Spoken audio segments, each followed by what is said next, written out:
to the Torah, and I kind of, at times I hate it, like, having to get up early, and the prayers are so long, and I want to do my own thing, I want to bang shiksas.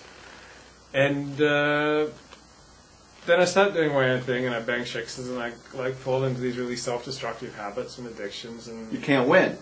Yeah. You can't win because you're not happy over there, and you're not happy over here, and then it's like you go back and forth, and it's just like torment because you're not happy anywhere because you don't fit in either place. It's like when you're doing the Jew thing, you're like, boy, I'm missing out on the Goy thing. You go do the Goy thing, you're going like, oh, this sucks because I've separated myself from Hashem, from God, because God is Jewish. So it's only through pain and failure do I keep coming back to Torah and start to see Torah as a path to freedom because it gets me away from my addictions. And when I stay away from Torah or Shul for a few days, because I was sick for you had that. I watch a lot of Netflix, and I start heading downhill, and I tend to become like whatever I surround myself with. So for a few years, one of my favorite sayings to people was, work means freedom. And what a Protestant thing to say. Well, I got it from Auschwitz. Then one day, my Asian ex-girlfriend used the phrase in one of my chat rooms. And like, there's a lot of talk today about Asians. All the Jews in there accused her of anti-Semitism. There's a disproportionate amount of talk about Asian people tonight. When I hear a good sermon on connecting to God, I usually start thinking about much more visceral forms of connection. I'm thinking that this lust is just a symptom of my lack of relationship with God, because I have no relationship with God. I mean, I believe in God, and I believe He gave the Torah, but I don't like have a relationship with God. Why does davening have to be so long? If you do it as long as you're supposed to, you're going to spend a minimum of 12 hours a week just praying.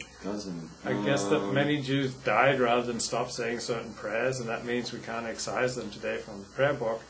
But I find it hard to pray for longer than about 20 minutes. Okay, I don't disagree with you on that. I think it's painfully long. I'm going to be honest. I think that, it's called Yerida Siduris. You know what that is? No. It's called the de-evolution of are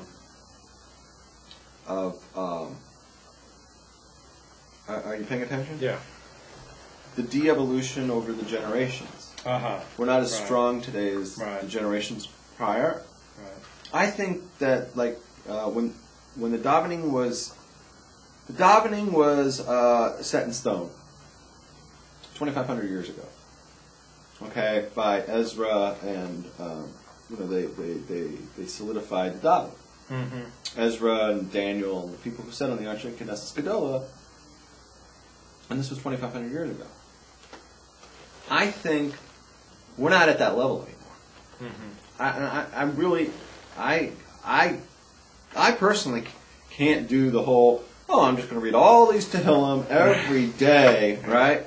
And it's going to take how long? Even at high speed. Yeah, even 10 minutes is like... No, an extra 10 minutes on top of it. Yeah, and like Mondays and Thursdays, it just goes on and on and on and on and on. You know what I'm saying? It just takes you gotta invest an hour every morning, right? That's a big investment. I don't mind spending the time, doing something for God, but I'd rather be learning. Yeah. I'd rather be learning or something like that, for my God time in the morning, right?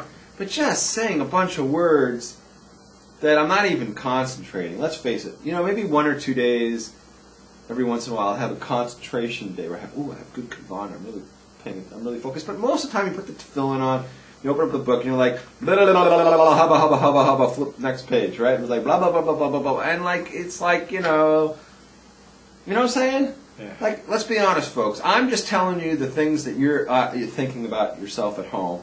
Right? I'm just saying them out loud. Davening is a real tough thing to do every day because you're reading all this stuff. It's not your words. They don't necessarily apply to anything you would ever say, and you have to do this every day. It's I'm wondering if the primary problem is not the davening, but our life outside the davening. Because when I'm davening, it's asking for all these things that I'm not so sure I'm so committed to. Like, oh God, grant me fear of heaven and love of Torah and love of good deeds, and let me be humble around everyone. And I'm not sure I really want that. So I think the primary problem for me is not necessarily the prayers themselves, but it's like the rest of my life.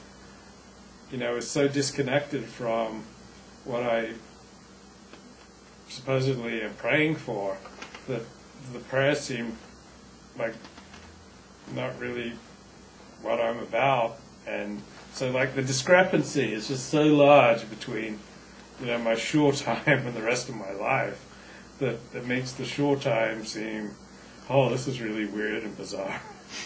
I know what I should be really weird and bizarre are all the hours I spend watching Netflix. Going to shows, and, like R-rated shows, and like I'm watching a show and like I can't wait to see someone get shot. I'm like, give me some murder, and like shows about adultery are much more exciting. Like I can't wait for like the adultery to happen, and then the murder to happen because of the adultery, and then like all these horrible things that I'm just like lusting to see take place, so that I can kind of vicariously live through them. And that's how I'm spending my day. When I'm sick, I'm just watching Netflix all the time. And so then when I like stumble back to shul and start saying these prayers, like, I'd rather be watching a show about adultery and murder. Now, maybe shul time needs to be a little more violent and sexy.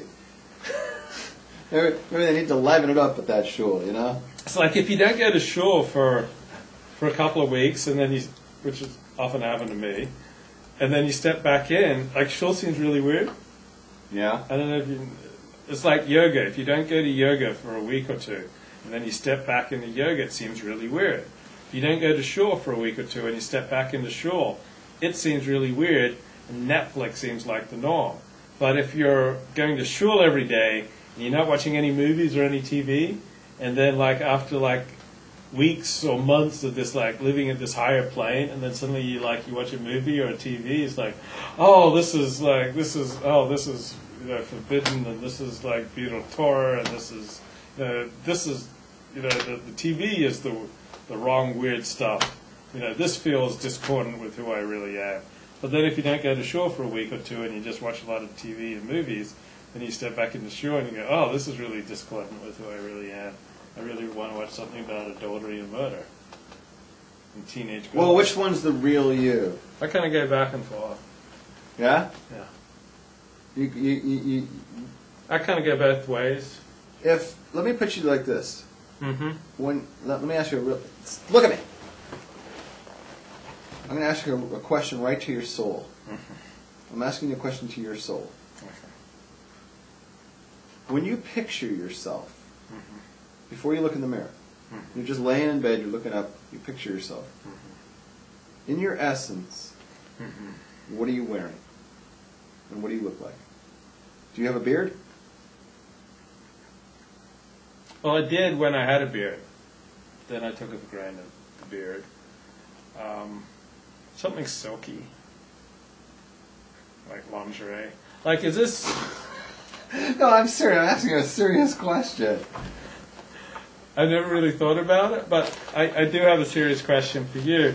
Like, let's say I wanted to write for some esteemed Jewish publication, Mishpatim, or some like really high level. Well, because I mentioned that if you wrote for that, then maybe you have a chance of getting somebody's daughter. But the editor said, "Hey, yeah, I'd like to have you write for me, but I'd like you to, I'm going to send you a little gift. I'm going to send you."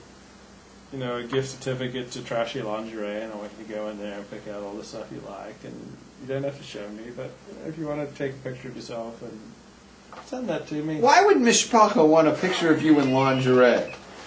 Not the magazine. How stupid do you think I am? Maybe someone who writes there, or editor there. If they said that to you, then they're pulling your leg, okay? Because they just want to make fun of you. Yeah, lady, it's Luke Ford. Yeah, tell him to go into lingerie shop. Tell him to go Hustler store and buy a whole bunch of dildos and then film himself with that. Have him stick them up his butt and film it for us. And Well, let's just say a really lofty, like The Atlantic. Let's say I had an editor at The Atlantic who really liked my stuff, and he wanted me to review a new book coming out on faith in America. Okay. And he said, I'd just like you to take some pictures of yourself wearing this silky black lingerie. Just get to the bottom line. Is this that you're looking for a hetero to wear women's clothes?